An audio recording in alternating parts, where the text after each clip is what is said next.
सत्यकीला पक्षर आपणको स्वागत। रंगारंग परिवेश रे शेष है 108तम सार्वजनीन मिर्जा पोखरी चंदन उत्सव। बालेश्वर सहरर गोपाल गाँव में चली 108तम मिर्जा पोखरी सार्वजनीन चंदन उत्सव 2 तारिख राति उद्यापित हो जाइछि। गोपाल गाँव सुएलपुर और माणिकम अंचलवासी मिलित भाव यही 8 दिनिया उत्सव को आयोजन करिथिबा बेले हजार हजार दर्शकों भिड़ लगी शेष संध्यारे। कमिटी पक्षर प्रत्येक संध्यार आयोजित मनछुआ सांस्कृतिक कार्यक्रम दर्शकों को बेस आकर्षित करथिला। बालेश्वर सहर तथा आखपाख अंचल हजार हजार दर्शक विलंबित राति पर्यंत यही उत्सव को मनभरी उपभोग करथिले। मिर्जा पोखरी चंदन यात्रा उत्सवर शेष दिन में भी संध्या ठारू विलंबित राति पर्यंत मेलार विभिन्न घरकरणा सामग्री किणाकिणी पाई लोकों नाही नथिबा भिड़ लागिथिला।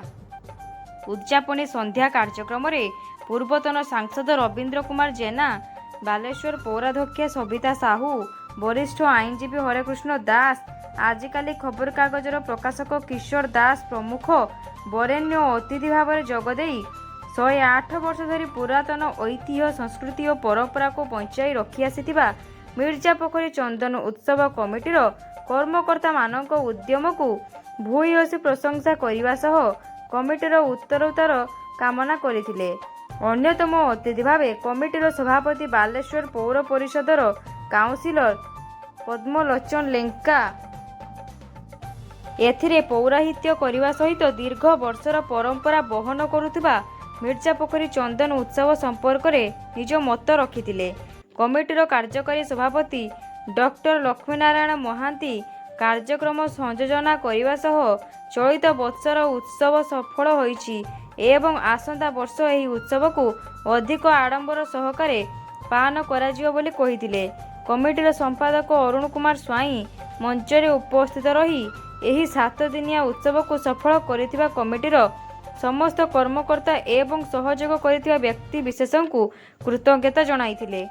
मनोज दास, अबोज दास, सरोज कुमार लेंका, अनुप स्वाई, सपन स्वाई, अविनाश स्वाई, प्रभात महांती, हरिपद भूइया, देवानंद राउत, वीरेंद्र कौर, सौज्य सुंदर सेन, अशोक त्रिपाठी प्रमुख कमिटीर कर्मकर्ता मंचरे उपस्थित थिले।